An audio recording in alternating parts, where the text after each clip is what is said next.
Defeating self-doubt. Okay. Ooh. Okay. We should let's just do say this. that. Defeating self-doubt. Defeating self-doubt. How do you defeat How self-doubt? do you defeat How self-doubt? do I defeat? I'd say, get behind me, self-doubt. That's what I do. Do you just say, hey, self-doubt, you're not welcome here. See ya? You know, I wished it was that easy. Okay. And you know what? What's amazing is that people sometimes think that you don't have self-doubt. They would look at Molly Fletcher and go, oh, well, she could never question herself. Or look at all this stuff, Mama Jan. No, I mean, you know, you're always this and assured that. of it. Oh, and you're blah, blah, blah, blah, blah, blah. It's like, you have no idea how I really feel sometimes at the end of the day. Or the same things that defeat other people can defeat me. Yeah. And make sure. or make me feel defeated. Right. Make me question, you know, certain things, or did I do the right thing? Did I say something, you know, whatever, or couldn't I be better, or how come you know what? It's comparing. Yeah. Comparing stuff, and I think that the game of comparison makes us doubt sometimes who we are and what we are doing in it. Well, and so why do we have self-doubt? It's the self-talk. Social media. But It is social media is good part- because that's what we're doing right now, girl. I know, but you know what? There's a real important message about that, though, that comparing ourselves to others and or you know, looking at that as though it's real. Yeah. It's not always the Right. truth, and it's not always authentic, and knowing that is really important because it does create a whole atmosphere of doubting or wanting or coveting and thinking that I've got to be like that, I've got to look like that, I've got to weigh that, I've got to and it's really hard.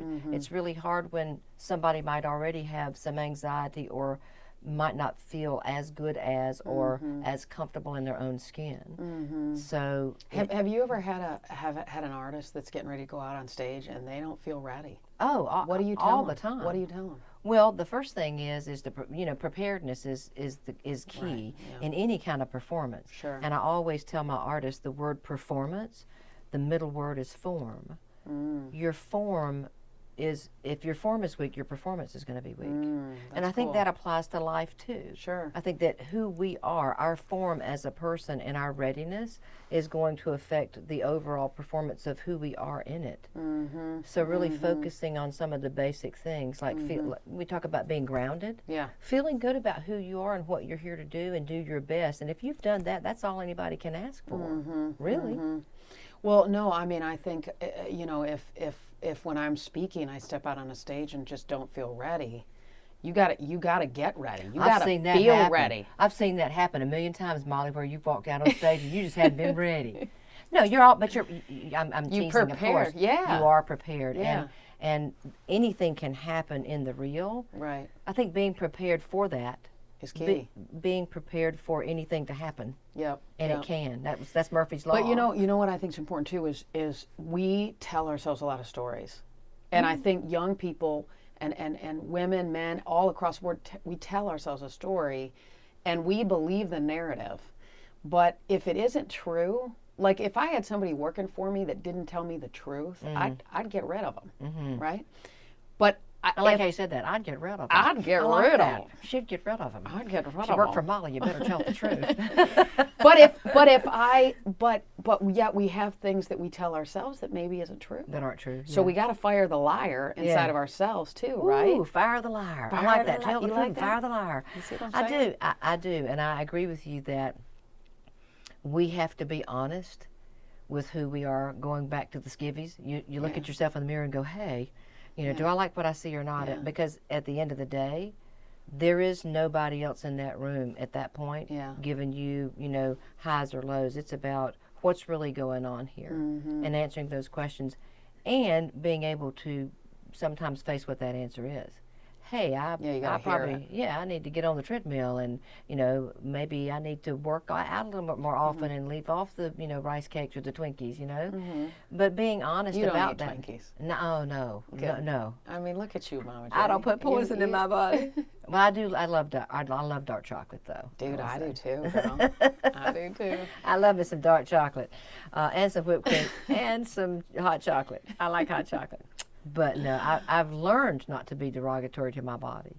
Yeah, you got to caring take for care the of temper. it, right? Yeah, Big and time. I'm sure you talk to your artists about taking care of their throats. Oh, well, your whole body is your instrument. Yeah, Your whole body is your 100%. temple. Yeah.